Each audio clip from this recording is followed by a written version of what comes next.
Oui, le micro à Andrés. Oui, c'est bon. Bonjour Rabat, bonjour tout le monde. Encore une fois, je m'appelle Andrés Fontesilla, député de Québec solidaire à l'Assemblée nationale du Québec. Donc, oui, voilà, on m'a mis en connaissance de la situation de Monsieur Lazare Zouaimia. Rapidement, je suis rentré en communication avec son épouse, Madame Fatima Benserada. Je lui ai parlé jeudi soir. Et écoutez, je connais pas les antécédents, etc. Je suis très ému et même un peu ébranlé par les témoignages que j'entends aujourd'hui. Ça me confirme dans ma volonté d'exiger sa libération, de m'impliquer dans une campagne pour obtenir sa libération.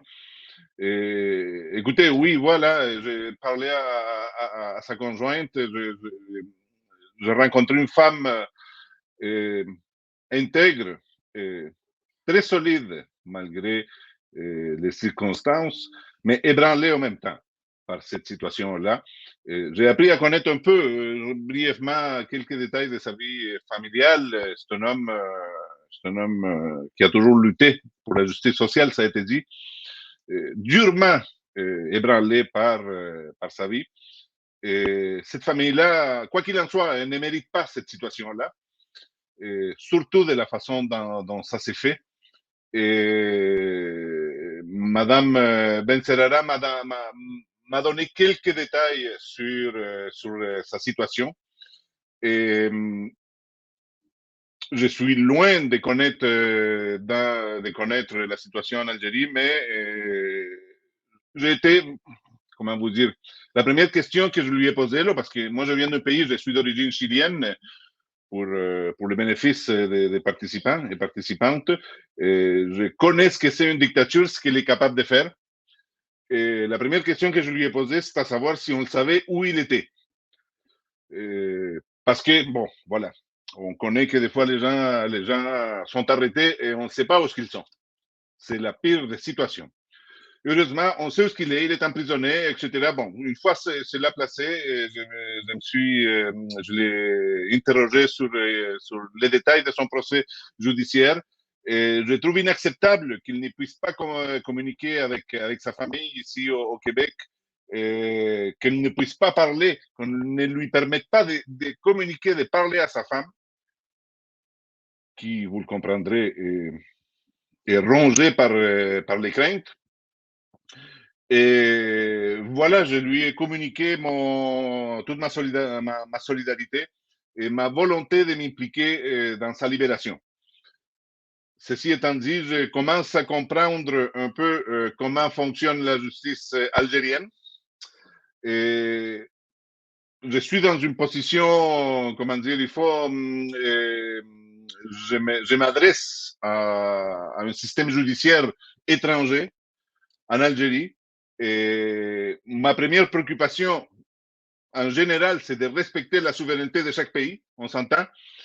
Et je viens d'apprendre que les dispositions légales qui ont permis l'arrestation de M. Souaimia sont récentes, je crois savoir. C'est le gouvernement qui a introduit de nouvelles peines, qui a typifié de nouveaux délits, de façon un peu, d'après ce que je vois, de façon tout à fait arbitraire et exagérée en tout cas, pour permettre de poursuivre judiciairement non seulement M. Souaimia, mais je commence à entendre qu'il y en a beaucoup qui sont poursuivis par le système judiciaire actuel.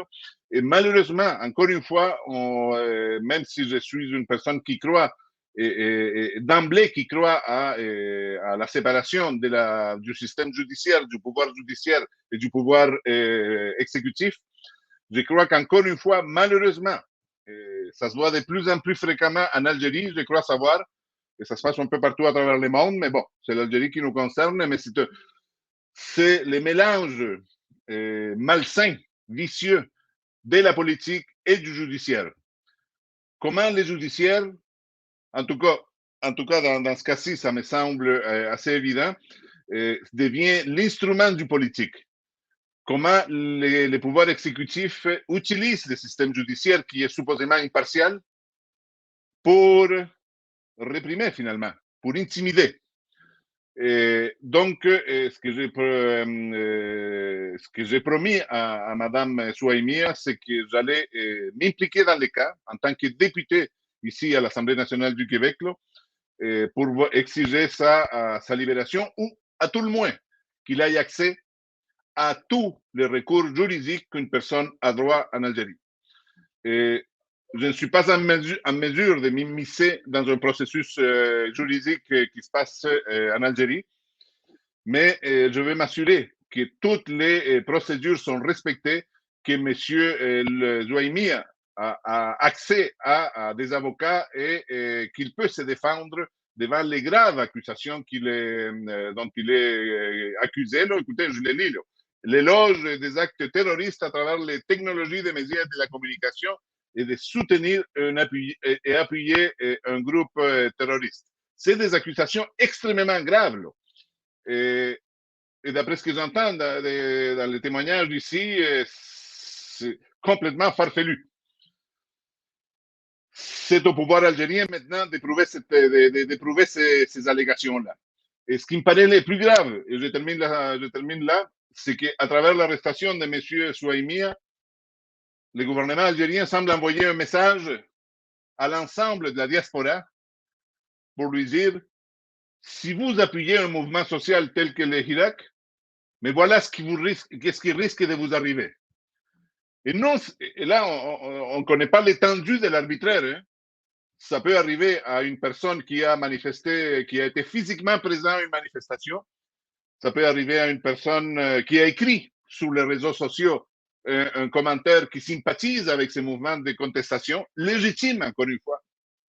Mais ça peut, le régime peut aller, ça peut aller jusqu'à des représailles envers les proches de ces gens-là.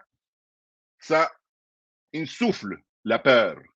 Et je pense qu'on doit résister à cette intimidation-là. On doit appuyer M. Souaimia et toutes les autres personnes qui se retrouvent dans cette situation-là. Et ça ne doit pas décourager, quoi qu'il en soit, la participation et l'appui de la diaspora algérienne véritablement démocrate envers le mouvement social qui est l'Irak. Voilà.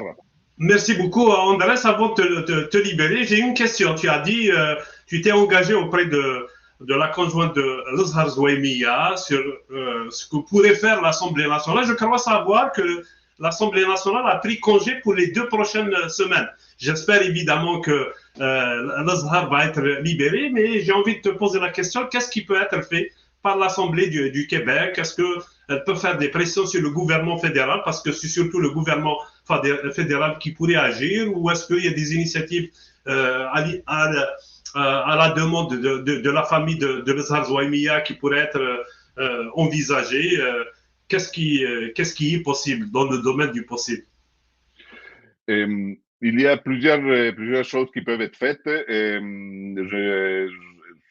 Je n'ai pas tous les éléments sous la main. Et, quoi qu'il en soit, peu importe l'action qu'on va entreprendre, on doit elle doit avoir l'autorisation et l'accord de Mme Benzerara. La dernière chose que je voudrais, c'est d'aggraver la situation de M. Souaimia par un geste inconsidéré, intempestif. Donc, il faut faire très attention. L'Assemblée nationale, c'est quand même une assemblée législative qui a pas mal de poids, disons, dans la Fédération canadienne. Donc, on doit utiliser ces pouvoirs-là avec parcimonie pour justement ne pas empirer la situation de M. Souaimia. Et pour l'instant, je suis à utiliser mon titre de député pour appuyer des actions qui peuvent être de différents ordres, des interventions publiques, contribuer à, par exemple, des comités de solidarité avec M. Fouquier qui demandent la libération de M. Souaimia, développer, mettre de l'avant sur la scène publique là, une campagne ici au Québec là, pour la libération de M. Souaimia. Pour l'instant, j'en suis là. Comme tu le dis, Rabat, l'Assemblée nationale est en congé pendant quelques semaines. On verra ce qu'on peut faire d'ici là. Pour l'instant, je mets mon nom dans la balance pour appuyer son épouse, appuyer cette campagne-là. Mais ce qu'il me semble peut-être nécessaire aujourd'hui, c'est de faire un appel à toutes les personnes là, qui voudraient participer à une campagne pour sa libération. Que ce soit une pétition, que ce soit des lettres, que ce soit, etc., etc. Là, donc, moi, je suis disponible à collaborer et à mettre mon nom sur les démarches formelles qui peuvent être faites par la diaspora algérienne. Et on va évaluer chaque geste au fur et à mesure, mais toujours avec l'autorisation de Mme Benserrara, évidemment. Merci beaucoup, cher Andrés.